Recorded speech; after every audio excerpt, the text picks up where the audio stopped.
주차로 되는 세 번째 주제예요. 그래서 자, 지금까지 우리가 어떤 내용들을 하셨냐면, 자, 첫 번째 자율주행을 통해서 우리는 한 가지 기술을 배웠죠. AI, 확률형 AI라는 기술을 배우셨고요. 자, 두 번째 우리가 AI 의료를 통해서 자연어 처리라는 기술에 대해서 배우셨고, 그다음에 그 CNN이라고 하는 컨볼루션 뉴럴 네트워크, 그러니까 우리가 컴퓨터가 눈처럼, 사람의 눈처럼 어떤 사물이나 이런 사람을 인식하는 기술을 배웠습니다.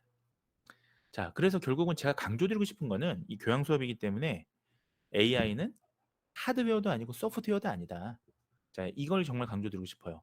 AI는 하드웨어에도 탑재할 수 있고 소프트웨어에도 탑재할 수 있는 그 자체의 기술을 의미합니다. 그래서 우리가 배웠던 자연어 처리, 뭐 그다음에 CNN, 뭐 딥러닝 이런 게 다 기술이에요.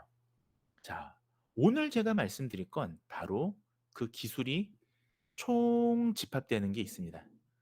우리 인류의 역사상 보시면 어떤 기술이 얼만큼 이게 아주 고도화되는지를 검증하는 게 안타깝게도 전쟁입니다. 인류의 역사는 사실 전쟁의 역사인데요. 전쟁을 통해서 첨단 무기들이 항상 검증되어 왔죠. 예컨대 1차 대전 때는요. 비행기라고 하는 신기술이, 전투기라고 하는 신기술이 검증되었었고요. 2차 대전에는 슬픈 일이긴 하지만 원자폭탄이라는 기술이, 핵폭탄이라는 기술이 검증되었죠. 자, 그런 식으로 실험을 합니다. 자, 그렇다면 오늘 배울 전쟁은요. 지금까지 보셨던 자연어 처리, 그 다음에 뭐 컴퓨터 비전부터 시작해서 모든 기술이 다 들어간다고 보시면 됩니다. 자, 그럼 오늘, 그리고 또 지금 전쟁이 진행 중이죠. 네, 우리나라는 아닙니다만은 러시아랑 우크라이나 전쟁이 현재도 지속되고 있습니다. 너무 슬픈 일이죠. 자, 이때에도 역시 말씀드렸던 것처럼 4차 산업시대의 최첨단 인공지능 기술이 전쟁에 도입이 되고 있습니다. 이따 뒤에서 설명을 드릴 텐데, 자, 이 끔찍한 전쟁, 오늘 말씀을 드리도록 하겠습니다. 자, 우리가 그동안 이런 주제들을 공부하면서 사건들을 통해서 공부했었잖아요. 자율주행에서는 2010년도에 끔찍했던 플로리다 테슬라 사건, 기억나시죠? 그리고 의료인공지능에서는 우리가 그 이세돌 구단하고 알파고의 사건, 오늘 사건은 최근의 일입니다. 자, 오늘 전쟁에 대해 제가 소개드리실 사건은 바로 이란에, 혹시 이분 아세요? 자, 이 사진 보여드리면 영화배우 아니냐라고 질문하시는 분들이 있는데 영화배우가 아닙니다. 이분은 당시 이란의 넘버 2 총사령관이었어요. 자, 이때는 언제냐? 2020년 1월 3일. 자, 이란의 총사령관, 이분에게 어떤 일이 있었냐? 이때 당시에는요, 국제 정세가 이란하고 미국하고 굉장히 갈등이 있었던 시기입니다. 아마 여러분들도 기억나실 거예요. 자, 그래서 이란하고 미국하고 전쟁이 날 뻔했었는데 전쟁이 나진 않았어요. 자, 근데 그때 전쟁이 날 뻔했던 가장 직접적인 사건이 바로 이분이 피습됐던 사건이 있었습니다. 자, 우리로 치면 국방부 장관이 피습된 거예요. 그래서 이 솔레마인이라고 하는 이 사령관이 죽게 되는 사건이 있었습니다. 자, 이 사령관은 그날 차를 타고요. 자기 부하들하고 차를 타고 이동하고 있었습니다. 차는 방탄 유리가 있었고요. 차는 바퀴도 방탄이었고 어떠한 총알로도 뚫을 수 있는 그런 차는 아니었어요. 자, 실제 지금 피습됐던 현장인데요. 끔찍하죠. 어떻게 사망이 되었을까? 자, 이분 어떻게 죽었을까요? 한번 맞춰보세요. 어떻게 죽었을까요? 혹시 메시지 한번 남겨주시면 감사하겠습니다. 자, 힌트를 드리자면 방탄차를 타고 있었어요. 그러니까 웬만한 총으로는 이 차는 피격당할 수가 없습니다. 타이어도 방탄 타이어였어요. 근데 어떻게 죽었을까요? 자, 바로 드론으로 피습당했습니다. 자, 당시에 네, 무인 드론이요 와서 이 솔레마이니 사령관이 타고 있던 차를 공격하기 시작합니다. 자, 그래서 결국은 도로에서 이렇게 실제 저기 화면인데 불타서 죽게 되죠. 자, 이때 미국이 이 드론을 이용해서 이란의 솔레이마니 사령관을 피살했던 사건의 이름 혹시 뭔지 아세요? 자, 아시는 분들 메시지 한번. 자, 이때 그 사건은 바로 끔찍합니다. 이름이 바로 참수작전이었어요. 드론 참수작전. 아마 여러분들 2020년에 1월 3일 그때 신문을 보신 분들은 아마 뭐 네이버 내에 검색하셨던 분들은 이 사건에 대해서 아마 기억이 나실 겁니다. 자, 드론 참수. 참수라는 의미가 뭐냐 하면 굉장히 끔찍하죠. 네, 행오버. 우리가 헤드오버. 그러니까 이거를 헤드오프. 목을 자른다는 거잖아요. 거의 우리가 참수. 자, 이때 사용됐던 자, 비행기가 드론이 일반 우리가 그런 여러분 갖고 노는 드론이 아니라 이렇게 생겼습니다. 자, 당시 제가 신문에서 따왔는데요. 자, 당시 미국 드론 MQ-9이라는 MQ-9 리퍼라는 무인 전투기였습니다. 그러니까 우리가 생각하는 작은 드론이 아니에요. 이런 공격형 무인 비행기였습니다. 자, 이건 어떻게 생겼냐면 자그마치 길이가 11m나 됩니다. 꽤 크죠, 여러분들. 자, 11m에 날개 폭은 20m. 작은 강의실만 하죠. 자, 이렇게 생겼고요. 최고 속도는 482km. 그러니까 조종사도 없이 무인, 조종만으로도 이렇게 빠르게 날 수가 있었습니다. 한 가지 놀라운 거는 항속거리가 9,626km였습니다. 그러니까 자, 미국 본토에서 이란이 얼마나 멀리 떨어져 있습니까? 예, 이란은 사실은 중동에 있잖아요. 자, 그런데 미국에서 이 조종을 해서 약 한 5,000km, 6,000km를 날아가서 이란의 그 표적물을 그 솔레마인이라는 그 사령관을 피격할 수 있었던 겁니다. 자, 비행 시간은 자그마치 14시간. 대단하죠? 네. 엄청난 원거리를 갈 수 있었던. 자, 얘는 또 미사일도 엄청나게 장착하고 있습니다. 보시면 뭐 공대지 미사일 14발. 그러니까 무인으로 공격이 가능한 거예요. 자, 이걸 우리가 좀 주의 깊게 보셔야 되는데 자, 우리가 뒤에서 말씀을 드리겠지만 지금 인공지능이 들어간 이 지금 전쟁 기술 가장 핵심이 뭐라고 생각하십니까? 자, 핵심을 하나만 꼽자면 바로 더 이상 미래 전쟁은 사람이 하는 전쟁이 아닌 겁니다. 즉 사람은 배제되고 즉 어떻게 보면 이런 로봇이 로봇과 싸우던가 무인 비행기가 무인 비행기가 싸우는 그런 형태입니다. 자, 근데 이게 반드시 좋을까요? 이건 뒤에서 저희가 한번 토론을 나눠보도록 하겠습니다. 자, 어쨌든 이걸 자그마치 미국은요. 이런 거를 이 무시무시한 이 무인 드론을 자그마치 90대를 가지고 있습니다. 놀라운 일이죠. 우리는 한 대도 없는데 미국은 90대를 가지고 있어요. 자, 그리고 실전에 배치된 적이 있습니다. 그러니까 항상 전쟁을 통해서 이런 무기들을 실용성이 있는지를 실전 테스트를 합니다. 자, 이때 테스트를 했던 건 2007년 아프가니스탄 전쟁이 처음이었습니다. 자, 여러분들 뭐 알 수도 있고 모를 수도 있는데 2007년에 자, 미군이 아프가니스탄을 침공하기 시작했죠. 그때 처음으로 이미 테스트를 한 거예요. 그때도 끔찍했습니다. 아프가니스탄은요. 여러분들 그냥 소련제 그 AK-47이라고 그냥 일반 소총을 가지고 싸우는데 미군은 군인이 들어간 게 아니라 이런 게 들어갔어요. 예, 무인 이 요격기가 가서 다 동굴 안에 있는 사람을 다 요격합니다. 그러니까 아프가니스탄 사람들이 이게 재밌는 게 미군이 미국이 미국이 정말 전 세계에서 가장 강한 나라인데 한 번 졌던 적이 있잖아요. 미국이 딱 한 번 졌던 적이 있습니다. 바로 베트남 전쟁이었죠. 베트남 전쟁은 미군이 패한 전쟁이에요. 전 세계에 가장 강한 미군이 더구나 70년대 미국은 정말 최고였습니다. 근데 졌어요. 베트남에게. 왜 졌습니까? 베트남의 게릴라 전술에 진 거예요. 게릴라 전술이 가장 대표적인 게 땅 밑에 동굴을 팝니다. 땅굴을 팝니다. 거기서 숨어 있어요. 그러다가 밤이 되면 스멀스멀 기어 나와서 공격합니다. 그러니까 목표를 어디다 타겟을 해야 될지 그 당시 미군 아무리 훈련된 미군 군인도 적을 공격할 수가 없는 겁니다. 어디인지 알 수가 없으니까. 자, 그걸 똑같이 2007년도에 아프가니스탄에 쓴 겁니다. 아프가니스탄 어떻게 했냐면 동굴을 파요. 동굴을. 아프가니스탄 실제로 가면 사막이랑 산악지대거든요. 바위 속에 동굴을 팝니다. 그런데 거기 숨어서 이제 오면 공격하는 거죠. 근데 어떻게 했습니까?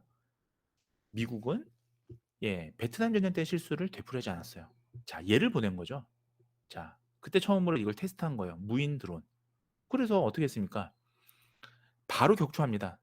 동굴마다 이게 그 우리 지난번에 배웠던 이제 뒤에서도 또 다시 말씀드릴 텐데 CNN 기술로 컨버전 뉴럴 네트워크 기술로 동굴 안에 있는 사람을 다 탐색합니다.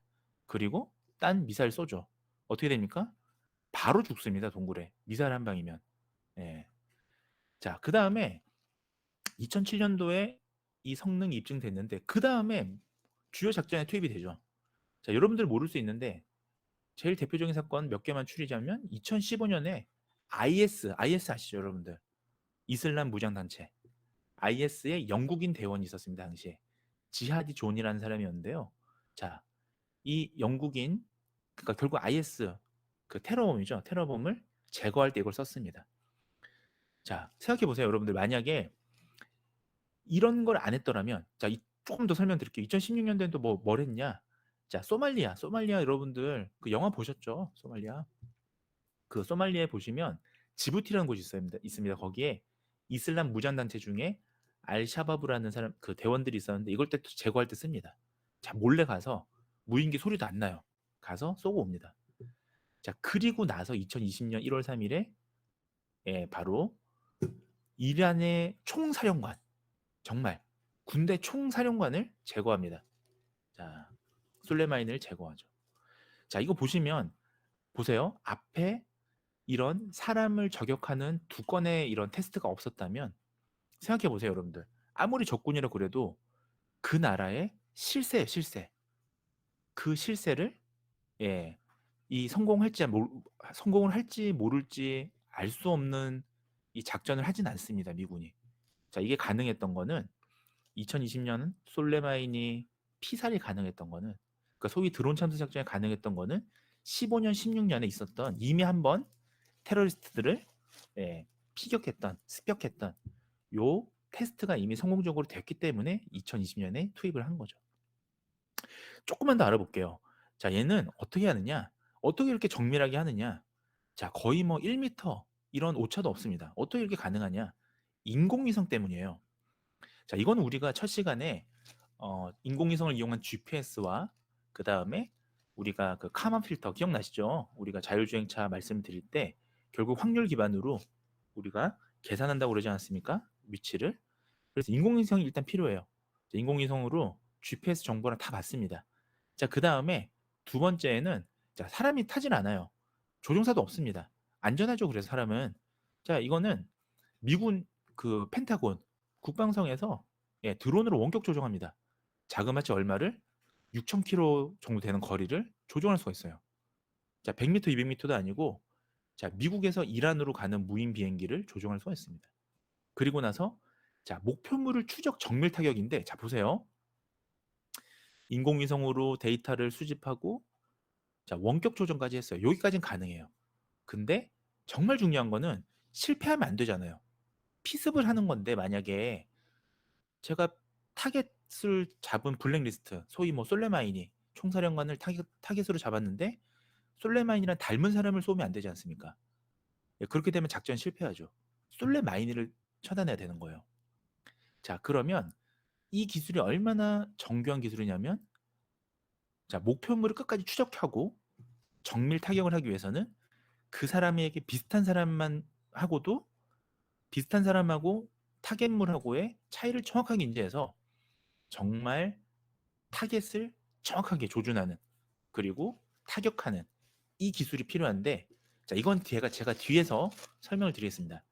자, 지금까지 배웠던 기술 다 들어가요. 그래서 자, 제가 말씀을 드렸다시피 미래 전쟁은요 이제 무인 전쟁입니다.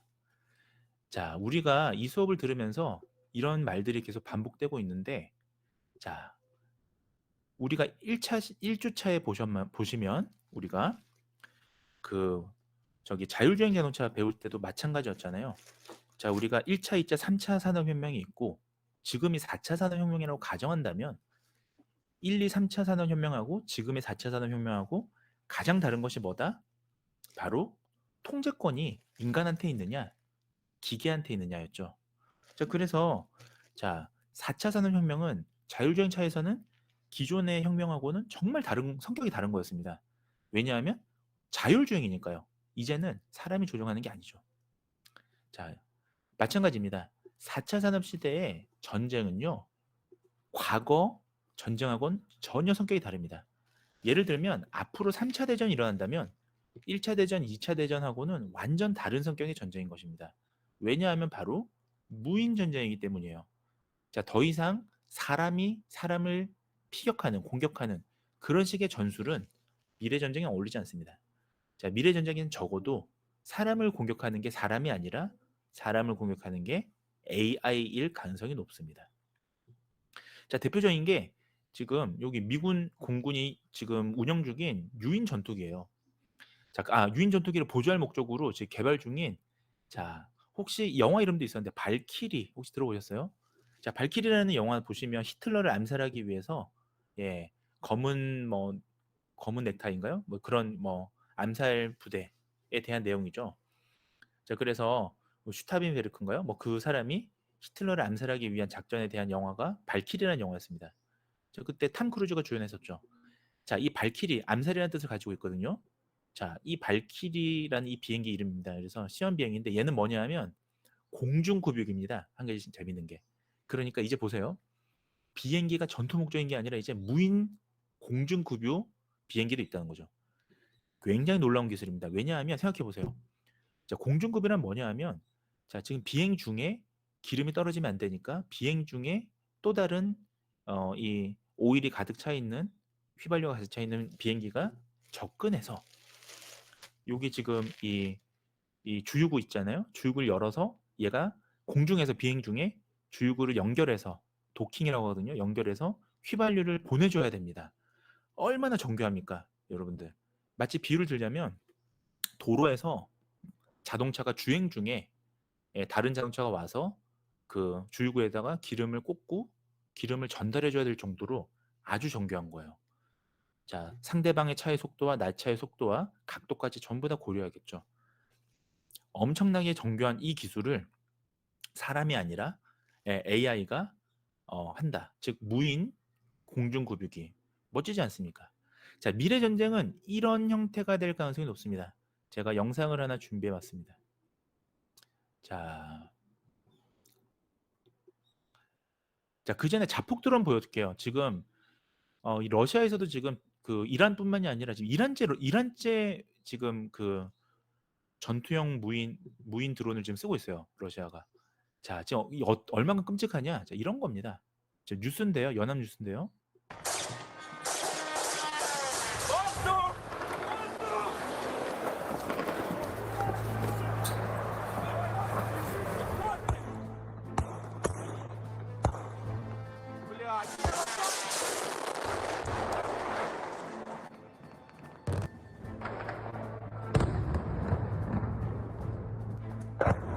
Ебать! Охуеть! Блять, страшно.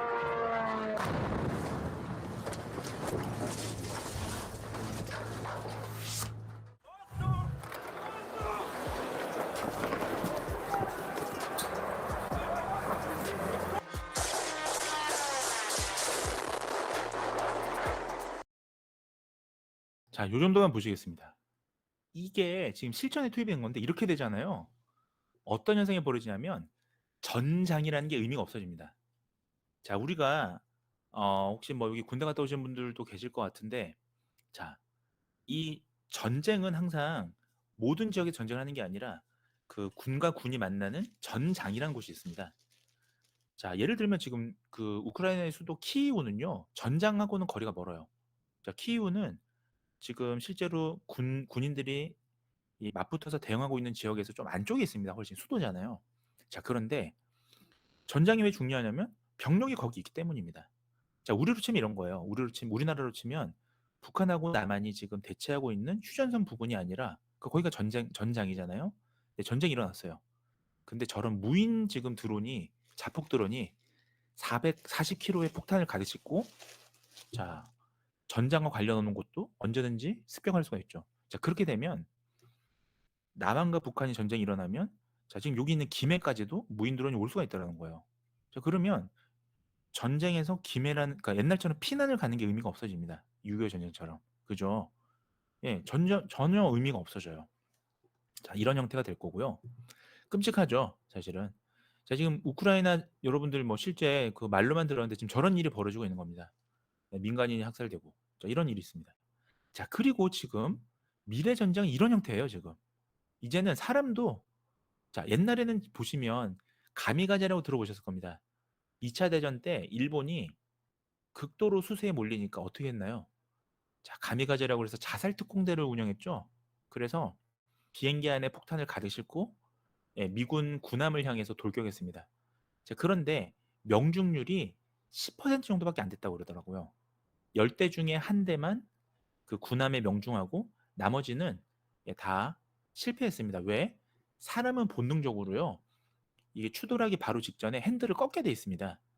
그거는 제 의지랑 관계없이 반사작용으로 약간 꺾게 돼 있어요. 그러니까 결국 자폭 그 특공대들은 다 죽긴 죽었는데 예, 그 정밀하게 타격은 못했던 겁니다. 자, 근데 이제 무인 드론은 사람이 아니니까 예, 그런 반사작용도 필요 없죠. 그냥 냅다 꽂아버리는 겁니다. 자, 그리고 앞으로의 미래 전쟁 이런 형태가 아닐까 제가 감히 추정해 봅니다. 이것도 역시 영상 좀 짧게 보실게요.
어떻습니까? 보셨죠?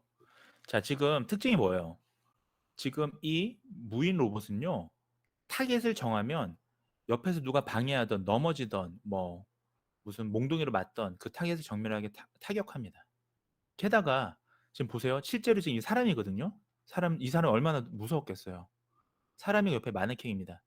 자, 똑같은 옷을 입고 똑같이 이렇게 변장을 하고 있어도 얘는 지금 정확하게 타겟을 지금 이 타격하는 정밀 타격을 지금 보였습니다.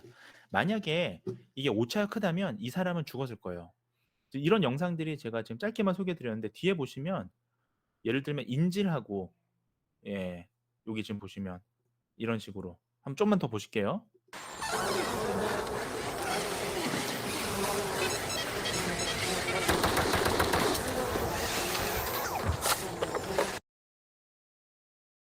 자, 이런 식이에요. 지금 똑같이 생겼지만 예, 지금 타겟만 정확하게 타격할 수 있는 자, 이런 기술이 예, 지금 실제로 이 미국 무기회사입니다. 미국 무기회사에서 이 지금 테스트를 하는 거예요. 근데 이 테스트만으로도 부족해요. 실제 이제 실전에 투입이 돼봐야 됩니다. 그래야 어떤 이제 오차가 있는지도 알 수가 있거든요. 자, 결국은 핵심은 뭐냐? 자, 과거에 이제 대량 인명을 살생하는 게 사람이 아닐 가능성이 있다. 이것은 이제 결국은 4차 산업 시대에 우리가 인공지능의 기술의 발달이 앞으로 어떻게 전개될지, 자, 이거는 굉장히 윤리적인 문제일 수도 있고, 딱 이 교양 수업에 어울리는 주제가 될 수가 있습니다. 뒤에서 나중에 우리 이제 이 소규모 모듬 토론실도 있거든요. 나중에 같이 한번 토론을 하는 시간을 가져보도록 하겠습니다. 자, 요건 아까 보셨고, 자, 요것도 지금 아까 보셨습니다. 자, 여러분들 혹시 살인 로봇이라고 들어보셨어요? 살인 로봇? 살인 로봇 혹시 영화 여러분들 잘 모를 수 있습니다. 자, 하지만 여러분들의 부모님 세대는 잘 아시는 영화 바로 터미네이터입니다. 자, 이 터미네이터라는 영화는 아마 보시면 굉장히 좀 흥미로운데 뭐 간단합니다. 자, 인류의 우리가 인간이 인공지능을 만들었어요. 그러니까 있을 법한 일이에요, 미래에. 인공지능을 만들어서 인공지능이 나중에는 초인공지능이 돼서 어떤 도덕관과 가치관을 가집니다. 그 인공지능이 생각해 보니까 인간이 불필요한 거예요. 인간이 결국 세상을 망가뜨리는 거라고 생각이 들어요. 그래서 이제 인간하고 인공지능하고 싸우게 됩니다. 싸움을 하는데 이 녀석이 네, 이 인공지능이 결국 로봇이 결국은 그, 그 사람의 어떤 총지휘관을 암살하기 위해서 암살하려는데 쉽지가 않잖아요. 전쟁이니까. 그래서 과거로 돌아가서 뭐 그 사람의 부모님을 죽인다든지 뭐 그런 이제 내용인데 어쨌든 중요한 건 자, 살인 로봇이에요. 이 영화는 90년대 초반에 나왔던 영화인데 당시에 굉장히 센세이션을 일으켰습니다. 자, 그런데 이 살인 로봇이라는 게 공식 명칭입니다. 한 가지 놀라운 건 압도적인 전쟁 능력을 가지고 있습니다. 아까 보셨다시피 아까 보셨잖아요. 자, 사람은 예를 들면 총을 쏘다가 넘어지거나 하면 타겟을 놓칠 수가 있는데 얘는 어떻게든 이 살인 로봇은 한 번 정한 타겟을 끝까지 가서 이 해치우게 됩니다. 그러니까 미션을 수행하게 됩니다. 자, 이건 지금 미국이 주도해서 이런 살인 로봇을 만들고 있는데요. 자, 한 해 미국 국방 예산이 얼마냐면요. 자, 이런 지금 살인 로봇을 만드는데 미국이 자그마치 5천억 달러를 쓰고 있습니다. 이 5천억 달러는요. 한 600조 원 정도 돼요. 자, 지금은 환율이 더 올라서 대략 한 600조 원이 됩니다. 600조 원이면 우리나라 한 해 예산보다 더 많습니다. 자, 그 정도의 어떤 이 기술 개발을 미국이 지금 시행하고 있어요. 특히 자, 이 다르파라는 기관 한번 들어보셨죠? 언제 들어봤냐면 우리가 처음에 자율주행차 얘기할 때 들어봤습니다. 자, 자율주행차도 민간 기업이 만든 게 아니에요.